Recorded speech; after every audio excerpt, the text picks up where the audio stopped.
మా school gate. ఇది మా స్కూల్ పక్కన వాటర్ ట్యాంక్. మేము ఆడుకుని చింత చెట్టు. అందరికీ నమస్కారం అండి. నేను మీ Visalakshi. Welcome to Mother's Promise. మనం చాలా కొటేషన్స్లో చూస్తాం, ఆల్రెడీ చాలా సినిమాలో డైలాగ్స్ కూడా విన్నాం కదండి.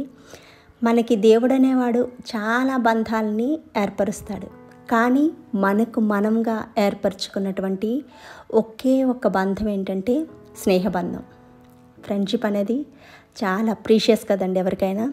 మనతో ఉన్నటువంటి ఫ్రెండ్స్ని చూసి మన క్యారెక్టర్ని జడ్జి చేస్తారు కదా ఎదుటి వాళ్ళు.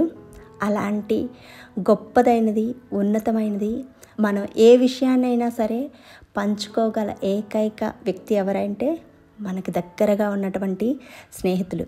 ఇంట్లో వాళ్ళతో పంచుకోకపోవచ్చు, అలాగే బయట వాళ్ళతో పంచుకోకపోవచ్చు, కానీ ఏ విషయాన్నైనా సరే, బాధనైనా సంతోషాన్నైనా సరే మనం పూర్తిగా పంచుకునే వాళ్ళు మాత్రం మన స్నేహితులే. నేనైతే ఆ విషయాన్ని బాగా నమ్ముతాను. ఇదేనండి నేను చదువుకున్నటువంటి స్కూలు. శ్రీకాకుళం జిల్లాలోని ఆమ్దలవలసకు దగ్గరలో అక్కులపేట జడ్పీ హై స్కూల్ అనమాట నేను చదువుకున్నది. మాది శ్రీనివాసాచార్యులపేట కాలనీ అనమాట. అక్కులపేట అనేది బాగా నేమ్ అనమాట విలేజ్కి. ఇక్కడే నేను 6th నుంచి 10th క్లాస్ వరకు చదువుకున్నానండి. ప్రతి సంవత్సరం కూడా, ఇప్పటికి చాన్నాళ్ళుగా ప్రతి సంవత్సరం కూడా మేము మా స్నేహితుల్ని కలుస్తున్నామండి. సంవత్సరంలో ఒక్కసారైనా సరే అందరం కలిసి ఇలా మాట్లాడుకొని ఎవరెవరు ఎక్కడెక్కడ ఉన్నారు, ఏమేం చేస్తున్నారు, ఎవరైనా సరే ఏదైనా ప్రాబ్లమ్స్లో ఉన్నారా మన స్నేహితులు, వాళ్ళకి మనమంటూ ఏ రకంగా హెల్ప్ చేయగలుస్తాము అని ఆలోచించుకుంటూ మాకు తోచినట్టుగా, మాకు చేతనైనట్టుగా వారికి సహాయాన్ని అందిస్తూ, అలాగే మాకు తెలిసిన పద్ధతిలో మేము ఒకరికొకరికి హెల్ప్ చేసుకుంటూ పండగలకి, పబ్బాలకి, అలాగే ఇంట్లో జరిగిన శుభకార్యాలకు కూడా ఒకరికొకరు చెప్పుకుంటూ ఆనందంగా వస్తున్నామండి. అలాగే ఈ సంవత్సరం కూడా మేమందరం కూడా మా స్కూల్లో మీట్ అయ్యాం. ఎంతమంది వస్తే అంతమందితో ప్రతి సంవత్సరం కూడా ఇలా మేము కలుస్తూ కాసేపు ముచ్చట్లు పెట్టుకుంటూ ఆనందిస్తూ వస్తున్నాం. ఈ సంవత్సరం కూడా మేము సంక్రాంతికి ముక్కనుమ రోజున కలిసామండి స్కూల్లో, మా స్కూల్లో. అలాగే మా తోటి స్నేహితుడు ఒక ఆయన హఠాత్తుగా గుండెపోటుతో చనిపోవడం జరిగింది. అందుకోసమని అతని జ్ఞాపకార్థంగా కొన్ని విషయాలని చర్చించుకున్నాము. అలాగే అతని కోసం ఒక 2 నిమిషాల మౌనాన్ని కూడా మేమందరం కూడా పాటించాం. ఎందుకంటే మనతో కలిసి చదువుకొని మనతో ఆడుతూ పాడుతూ తిరిగిన ఒక మనిషి లేడు అని అంటే ఆ మనిషిని గుర్తించడం మన బాధ్యత, మన కర్తవ్యం. యాజ్ ఎ ఫ్రెండ్గా మనము వాళ్ళ కుటుంబానికి కూడా మనకి తోచిన అవకాశాన్ని బట్టి సహాయాన్ని కూడా చేయాలి. దాని గురించి కూడా ఈ మీటింగ్లో మేము చర్చించుకున్నాం అన్నమాట. ముందుగా అయితే మేమందరం కలిసి ఒక్కసారిగా మా స్నేహితుడికి ఒక 2 నిమిషాల పాటు మౌనాన్ని తెలియజేస్తూ అతని ఆత్మకి శాంతి కోరాలని అందరం కూడా ప్రేయర్ అయితే చేశామండి.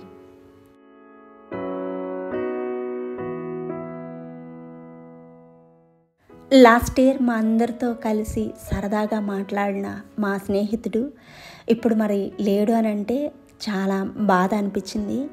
అలాగే ఇంకొకటి ఏంటంటే తన కుటుంబానికి చాలా ఆర్థిక ఇబ్బందులు ఉంటాయి.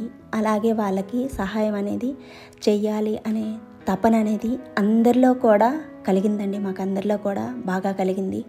మేము ప్రతి సంవత్సరం కూడా ఇలా మీట్ అవుతుంది. ఎందుకంటే ఈ రకంగానే మనము కంటిన్యూగా ప్రతి సంవత్సరం కూడా మీట్ అయ్యి మన అనుకున్న వాళ్ళతోటి మన భావాలని పంచుకొని, అలాగే మన స్నేహితులందరికీ కూడా మనందరం కలిసి ఉన్నాము, కలిసికట్టుగా ఉన్నాము, కష్టమైన సుఖమైనా సరే పంచుకునే బాధ్యత తీసుకునే వాళ్ళం మనము అని ఒక భరోసాని కల్పిస్తూ వస్తున్నామండి ఇప్పటి వరకు కూడా.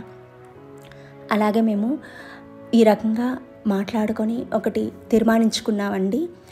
మేము ఒక అకౌంట్ని అయితే, గ్రూప్ అకౌంట్ని ఒకటి క్రియేట్ చేసుకున్నాము. బ్యాంక్ నుంచి తీసుకున్నాము అకౌంట్ ఒకటి, జాయింట్ అకౌంట్ తీసుకొని ఎవరికైనా సరే పుట్టినరోజులు, పెళ్లి రోజులు, ఏదైనా శుభకార్యాలు ఏవైతే ఎవరికి తోచినంత అమౌంట్ని ఆ అకౌంట్కి సెండ్ చేస్తే ఆ అమౌంట్ని ఇలా ఎవరికైనా అత్యవసర పరిస్థితుల్లో సహాయపడాలనుకుంటే సహాయం చేస్తున్నాం. అలాగే అప్పటికప్పుడు కూడా డొనేషన్స్ అనేవి కలెక్ట్ చేస్తున్నాం. ఎవరు ఇవ్వగలిసినంత వాళ్ళు ఇచ్చుకుంటూ ఇలా మేము కొంత మొత్తాన్ని అయితే కలెక్ట్ చేసుకుంటూ వస్తున్నామండి. ఆ వచ్చిన మొత్తాన్ని ఎవరెవరైతే నీడీ పర్సన్స్ ఉంటారో వాళ్ళకైతే మాత్రం అందజేస్తున్నాం అన్నమాట. ఇలా మళ్ళీ ఒక్కసారిగా అందరము కూడా ఎవరి గురించి వాళ్ళు పరిచయాలని చేసుకున్నాము.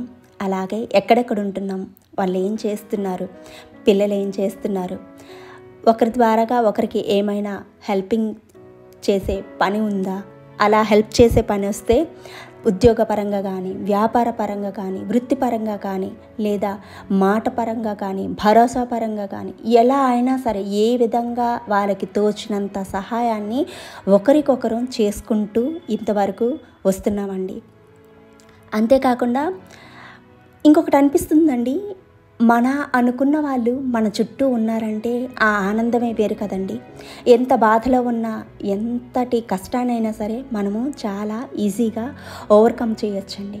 ఎందుకంటే స్నేహంలో అంతటి శక్తి ఉందని నేను నమ్ముతాను. ఎందుకంటే మనకు మనముగా ఏర్పరచుకున్నది అది. ఎందుకంటే మన అభిప్రాయాలు, అభిరుచులు, అలాగే మన అలవాట్లు అవన్నీ కూడా చాలా వరకు మనకి మ్యాచ్ అయితేనే, వాళ్ళు మనకి చాలా దగ్గరైతేనే వాళ్ళతో మనము ఫ్రెండ్షిప్ చేయగలుస్తాం. ఇంట్లో వాళ్ళు అంటారా, చుట్టాలు బంధువులు అంటారా, మనకిష్టం ఉన్నా లేకపోయినా సరే వెళ్తాము, మమ అన్నట్టుగా ఉంటాము, వచ్చేస్తాం. కానీ అలాగ కాదండి ఫ్రెండ్షిప్ అనేది. ఎందుకంటే మనం ఎంతో ప్రేమగా, చాలా ఫ్రీగా మన మనసులోని భావాలను వాళ్ళ ముందు పరిచే విధంగా కేవలం స్నేహితుల దగ్గరనే మనం ఉండగలం కదా. అందుకే అంటారండి, అన్ని బంధాల్లోకి స్నేహబంధం చాలా గొప్పదైనదని. ఇలా ఒకరికొకరంగా అందరం పరిచయాలు చేసుకున్నాము. అలాగే ఉద్యోగాలు, వ్యాపారాలు, ఎవరెవరు ఏమేమి చేస్తున్నారు, ఎక్కడెక్కడ ఉంటున్నారు, అలాగే పిల్లలు ఏమేమి చదువుతున్నారు, ఈ ముచ్చట్లన్నీ కాసేపు ఆడేసుకున్నామండి అందరం కూడా. ఆ తర్వాత మేము క్రియేట్ చేసుకున్నటువంటి గ్రూప్ని, అలాగే మేము క్రియేట్ చేసుకున్నటువంటి అకౌంట్స్ని ఎలా ముందుకి మంచి పనులకి, మంచి కార్యక్రమాలకి ఉపయోగించాలి అనేది అందరం కలిసి మాట్లాడుకొని ఒక్క మాట మీదే, ఒక్క తీరుగానే అందరం కలిసి ఈ కార్యక్రమాన్ని నిర్వహించుకున్నామండి. ఏటేటా మనీ అందరూ వేస్తున్నారు, చేస్తున్నారు. ఇలా అత్యవసర పరిస్థితుల్లో కూడా ఎవరికి తోచినట్టుగా వాళ్ళు సహాయ సహకారాలు అందిస్తున్నారు. చనిపోయిన మా ఫ్రెండ్కే కాకుండా ఇంకా 2 కుటుంబాలకు కూడా ఈ సందర్భంగా మేము సహాయ కార్యక్రమాలని చేపట్టామండి. ఫైనాన్షియల్గా కొంచెం ఇబ్బంది పడుతున్న ఆ 2 ఫ్యామిలీస్కి కూడా మేము ఈ సంవత్సరం హెల్ప్ అనేది చేశామండి. చనిపోయిన మా స్నేహితుడికి 2 పిల్లలు ఉన్నారండి. వాళ్ళ మీద కొంత అమౌంట్ని ఫిక్స్డ్ డిపాజిట్ అనేది చేసి పెట్టామండి. చేసి పెట్టేసి ఆ రకంగా వాళ్ళకి సహాయం అనేది చేశామండి. అలాగే మా క్లాస్లో ఇంకొక అతను బోన్ క్యాన్సర్తో చాలా ఇబ్బందులు పడుతున్నాడండి. తనకి కూడా కావలసిన ఆర్థిక సహాయాన్ని అందించాము. ఏదో మాకు తోచినంతలో మేము చేయగలిసామండి. అలాగే ఇంకొక ఫ్రెండ్కి కూడా మాకు చేతనైనంతలో మేము ఆర్థిక సహాయాన్ని కూడా అందించామండి. అలా ఈ సంవత్సరం మా 3 స్నేహితులకి మేమున్నాము అనే భరోసాని కల్పిస్తూ, మీకే సహాయ సహకారాలు కావాలన్నా, ఎటువంటి పరిస్థితుల్లో అయినా సరే మేమున్నాము అనే నమ్మకాన్ని, విశ్వాసాన్ని వాళ్ళకి కల్పించే విధంగా చేసామండి. వాళ్ళకే కాదండి, మాకు మేము కూడా కల్పించుకున్నాం.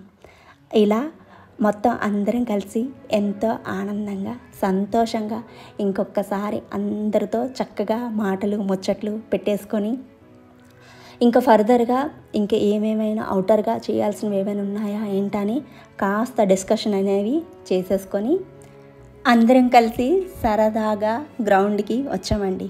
గ్రౌండ్ చూడగానే ఒక్కసారిగా నాకైతే మాత్రం మేము ఆడుకున్న ఆటలు, పాడుకున్న పాటలు, పంచుకున్న లంచ్ బాక్సులు, చెప్పుకున్న ముచ్చట్లు, అసలు పోట్లాడుకున్న పోట్లాట్లు కూడా చాలా వరకు కూడా గుర్తొచ్చాయండి. అలాగే కళ్ళ వెంబట నీళ్ళు కూడా వచ్చాయండి.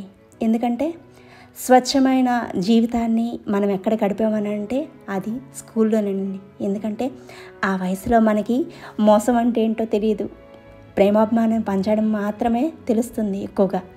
కాలేజ్కి వెళ్ళిన తర్వాత అది డిఫరెంట్. కానీ స్కూల్ లైఫ్ అనేది చాలా ఆనందంగా ఉంటుంది. మరొక్కసారి ఆ అద్భుతాన్ని అంతటినీ కూడా కళ్ళ ముందుకు తెచ్చుకొని మేమందరం కూడా కొన్ని జ్ఞాపకాలని మా మొబైల్స్లో ఖైదు చేసుకున్నామండి.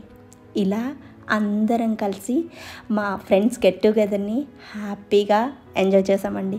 వచ్చిన వాళ్ళు ఎంతమంది అయినా సరే అందరి ముఖాలను చూసేసరికి ఒక్కసారిగా నా చిన్ననాటి జ్ఞాపకాలన్నీ కూడా అలా కళ్ళ ముందు మెదిలాయండి. ఇలా అందరం కలిసి ఒకరికొకరితో ఆనందంగా హాయిగా బాయ్ బాయ్ చెప్పుకుంటూ ఎవరిళ్ళకి వాళ్ళం బయలుదేరామండి. వీలున్నంత వరకు కూడా అందరూ కూడా మీ చిన్ననాటి స్నేహితుల్ని సంవత్సరంలో ఒక్కసారైనా కలవడానికి ప్రయత్నించండి. ఈ వీడియో మీ అందరికీ నచ్చిందని అనుకుంటున్నానండి. మీ కామెంట్స్ని కామెంట్ సెక్షన్లో ఇవ్వండి. అలాగే మన ఛానల్ని విజిట్ చేయండి, లైక్ చేయండి, షేర్ చేయండి, సబ్స్క్రైబ్ చేయడం మాత్రం మర్చిపోకండి. Thank you for watching. మీ విశాలాక్షి.